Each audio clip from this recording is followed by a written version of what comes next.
Welcome to web tutors official. आज की इस वीडियो में हम सोशल वर्क को डिस्कस करेंगे। सोशल वर्क बेसिकली हमारे पास पीएमएस के ऑप्शनल सब्जेक्ट में आता है और ये हमारे पास 200 मार्क्स का सब्जेक्ट है, जिसमें हमारे पास दो पेपर होते हैं, पेपर 1 एंड पेपर 2, और दोनों 100 मार्क्स के होते हैं। इसमें हम आज जो डिस्कस करेंगे वो पेपर 1 का डिस्कस करेंगे कि पेपर 1 के कौन कौन से चैप्टर इम्पोर्टेंट हैं। उसमें से जो सबसे ज़्यादा हमारे पास जो इम्पोर्टेंट चैप्टर है जिसमें से हमें क्वेश्चन मस्ट आता है वो है चैप्टर नंबर 1। चैप्टर नंबर 1 हमारे पास है introduction to social welfare. Basically अगर हमारे पास इसमें से सवाल ना भी आता हो तो भी हम सोशल वर्क को समझने के लिए हमें सबसे पहले उसको इंट्रोड्यूस करना कि सोशल वेलफेयर या सोशल वर्क हमारे लिए क्यों इम्पोर्टेंट है। तो बेसिकली जो सोशल वर्क है या सोशल वेलफेयर है, ये एक ऑर्गेनाइज्ड एफर्ट होती है जो कि बेसिक स्टैंडर्ड ऑफ डिसेंसी को इंश्योर करती है with respect to physical and material wellbeing of the citizenry.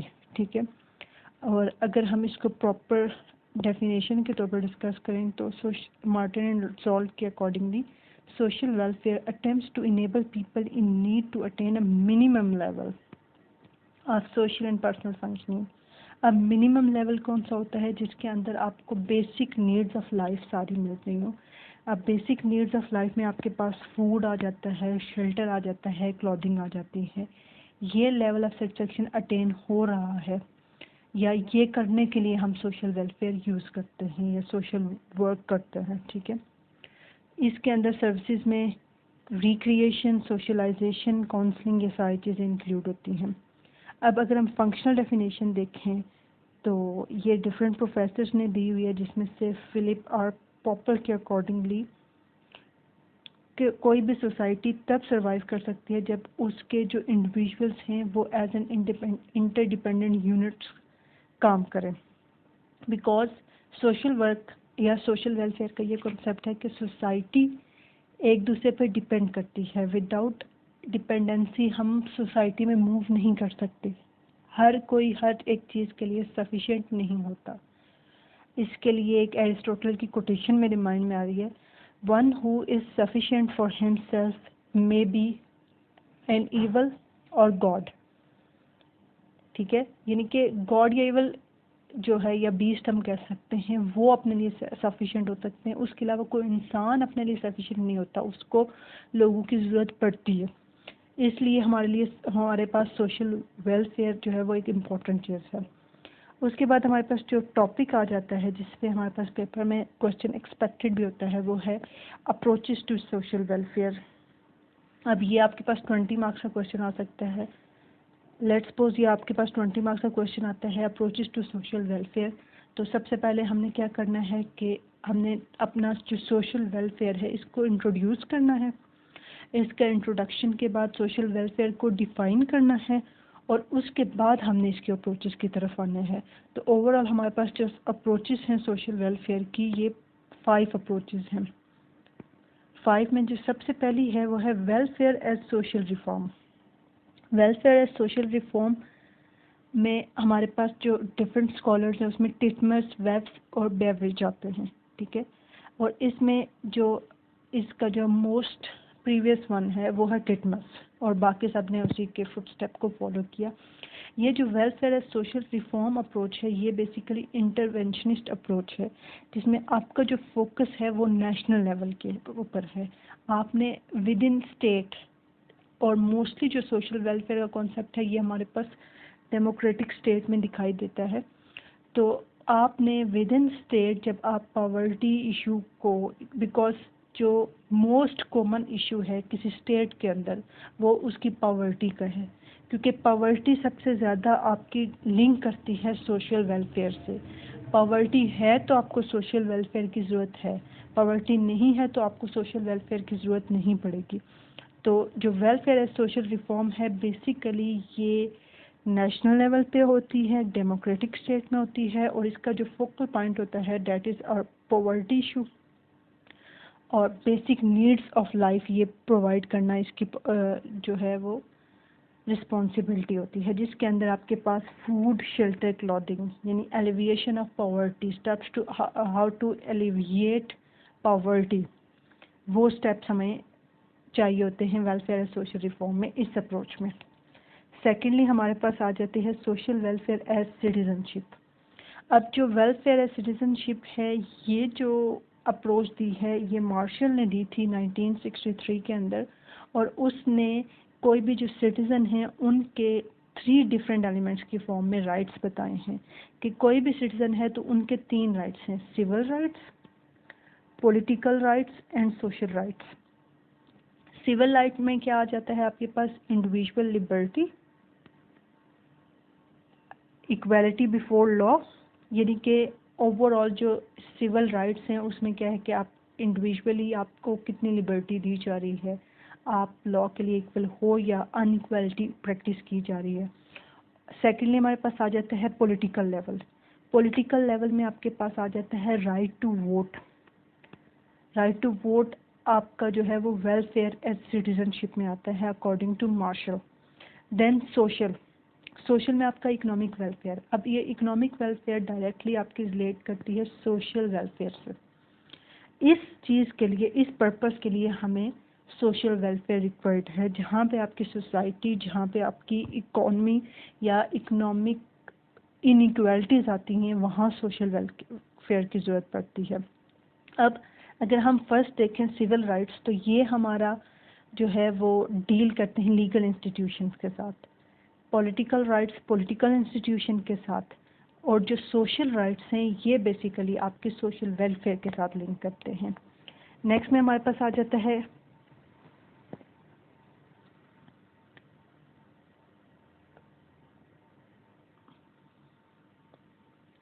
Social welfare citizenship के बाद नेक्स्ट हमारे पास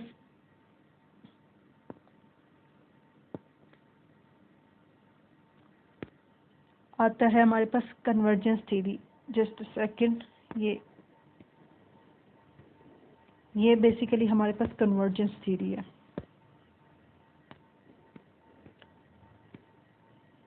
this is called convergence theory of social reform of social welfare. जो कन्वर्जेंस थ्योरी है social welfare की, basically ये link करती है हमारी इंडस्ट्रियलाइजेशन से। अब इंडस्ट्रियलाइजेशन और सोशल वेलफेयर का क्यों डायरेक्ट लिंक है, बिकॉज इंडस्ट्रियलाइजेशन हमारे लिए एक ऐसी चीज़ थी जो कि नेसेसरी भी थी, लेकिन उसके आने से माशरे के अंदर, सोसाइटी के अंदर बहुत ज़्यादा इनइक्वालिटीज़ प्रोड्यूस हुई हैं। हमारे पास जो इंडस्ट्रियलाइजेशन आई है उसकी वजह से पुश फैक्टर और पुल फैक्टर इंट्रोड्यूस हुए हैं। पुश फैक्टर क्या है, पुल फैक्टर क्या है कि आपकी जो रिक्वायरमेंट्स हैं, फंक्शनल नेसेसिटीज़, यानी कि पुल फैक्टर क्या है कि आपकी जो लाइफ है उसके अंदर जो कमियां हैं उसने आपको इस चीज़ के लिए फोर्स किया है कि आप इंडस्ट्रियलाइजेशन की तरफ जाओ। और पुश फैक्टर क्या है, वो जो आपने नेसेसिटीज़ अपने लिए आसानियाँ पैदा की हैं उसकी वजह से जो कॉन्सिक्वेंसेस आपके माशरे पे पड़े हैं, आपकी सोसाइटी में जो इम्बैलेंसेस आए हैं उसकी वजह से। या हम ये कह सकते हैं कि convergence theory of social welfare deal करती है उन सब प्रॉब्लम्स के साथ जो इंडस्ट्रियलाइजेशन की वजह से क्रिएट हुए हैं। नेक्स्ट हमारे पास आता है functionalist view of social welfare. इसके अंदर जो हमारे पास स्कॉलर्स हैं पेयरसन, मेर्टन और स्मेल्सर, इनमें से जो पेयरसन है इसने 4 फंक्शनल रिक्वायरमेंट्स बताई हैं। सबसे पहले एडेप्शन, गोल अटेनमेंट, इंटीग्रेशन, पैटर्न मेंटेनेंस। और जो हमारा वेलफेयर है, क्योंकि बाकी सेक्शन हमारे लिए इतने इम्पोर्टेंस नहीं रखते, हमारा जो मेन फोकस है वो है वेलफेयर से रिलेटेड। तो वेलफेयर हमारा बिलोंग करता है इंटीग्रेशन। आपकी सोसाइटी में कितनी सॉलिडारिटी है, आपकी सोसाइटी कितनी यूनाइट है, आप किसी दूसरे को तकलीफ में देख के कितने दुखी होते हो, ये सब आपकी बिलोंग करती है इंटीग्रेशन से। और आपका इंस्टीट्यूट तब ही अच्छे तरीके से रन कर सकते हैं जब आपकी सोसाइटी यूनाइट होगी, वरना आपके इम्बैलेंसेस ही रहेंगे हमेशा माशरे में। उसके बाद नंबर 5 हमारे पास जो लास्ट है वो है Marxist perspective. Marxist perspective basically ये कार्ल मार्क्स की अप्रोच है, क्योंकि वो फोकस करता है सोसाइटी में इक्वालिटी को, इम्बैलेंस के वो अगेंस्ट है। Welfare as social norm based on values of solidarity and cooperation. वो कहता है कि कॉपरेशन और सॉलिडेरिटी से आपका मुआशरा चल सकता है या आपकी वेलफेयर हो सकती है। और एज वी नो कि कार्ल मार्क्स का जो हमारे पास थीरी है या पर्सपेक्टिव है, इट्स एंटी कैपिटलिज्म या अगेंस्ट कैपिटलिज्म, क्योंकि कैपिटलिज्म में मुआशरे में इनइक्वालिटीज़ क्रिएट होती हैं। लेकिन जो कार्ल मार्क्स का पर्सपेक्टिव था उसके अकॉर्डिंगली मुआशरे के अंदर सॉलिडेरिटी और कॉपरेशन होना चाहिए ताकि मुआशरा यूनाइट हो, वहाँ पे कोई इम्बैलेंस ना हो। तो ये हमारे पास अप्रोचेस थी, जिसमें 5 अप्रोचेस हैं: welfare as social reform, social welfare as citizenship, convergence theory या इसको टेक्नोलॉजिकल डिटर्मिनिज्म भी कहते हैं, functionalist view of social welfare और Marxian perspective of social welfare. ये हमारा एक क्वेश्चन हो गया। सेकेंडली जो चैप्टर 1 में इम्पोर्टेंट क्वेश्चन है, जो मोस्ट रिपीटेड क्वेश्चन भी है पीएमएस के लिए, वो है स्कोप ऑफ सोशल वर्क और वेलफेयर इन पाकिस्तान। कि सोशल वर्क का स्कोप क्या है पाकिस्तान के अंदर।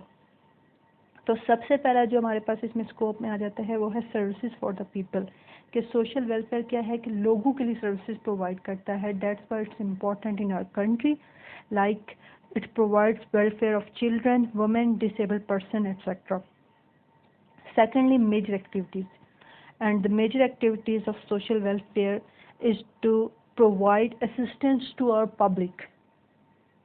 हम सोशल वेलफेयर की तरफ क्यों जाते हैं? बिकॉज ये सोशल असिस्टेंस प्रोवाइड करते हैं, ये ईज प्रोवाइड करते हैं सोसाइटी में in form of public assistance, social insurance, family services, health, child welfare etcetera.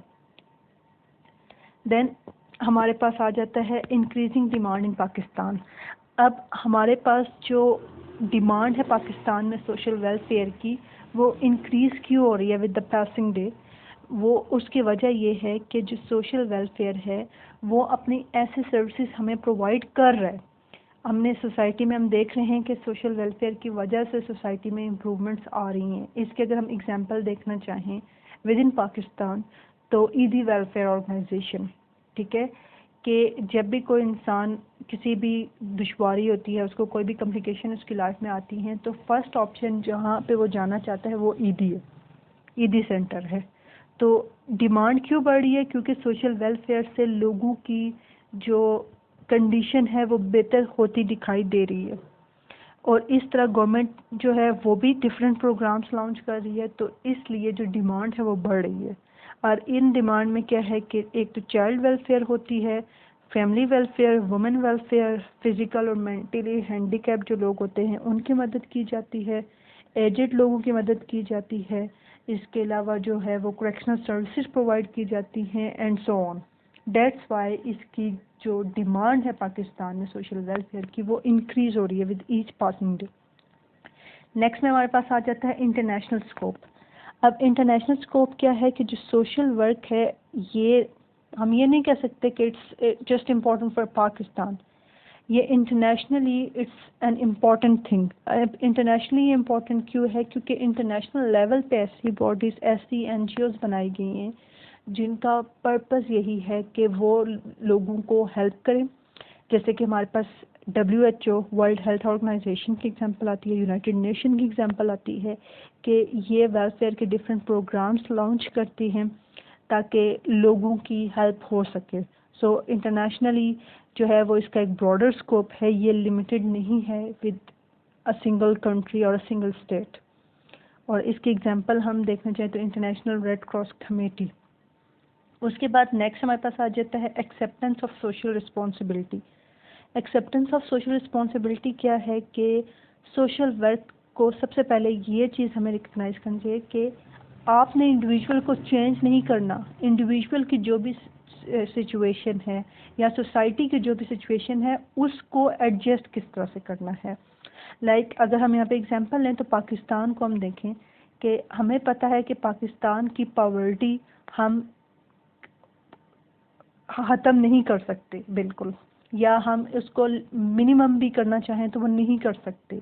एक सिंगल पर्सन, एक सिंगल एनजीओ उसको कम नहीं कर सकती, या एक सिंगल इंस्टीट्यूट वेलफेयर का।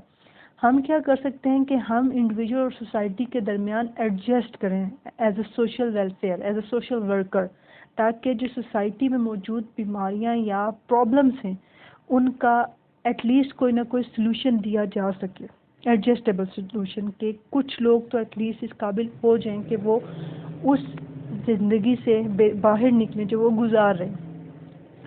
उसके बाद है एक्सेप्टेंस ऑफ इंडिविजुअल डिग्निटी। अब सोशल वेलफेयर इस चीज़ को बहुत ज़्यादा इम्पोर्टेंस देता है, इंडिविजुअल डिग्निटी को, कि हम किसी इंसान को उसकी पॉवर्टी की वजह से या उसके हैंडीकैप्ड होने की वजह से हम उसको डिग्रेड नहीं कर सकते, या हम खुद को उससे बेहतर या अपने आप से उसको कमतर नहीं समझ सकते।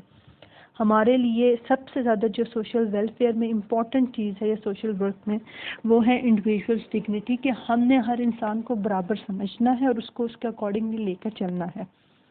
नेक्स्ट हमारे पास है based on scientific method and techniques. अब इसके अंदर हमारे पास क्या जाता है कि आपका जो सोशल वर्क है ये असिस्टेंस प्रोवाइड करता है इंडिविजुअल्स को, ग्रुप्स को और कम्युनिटी को।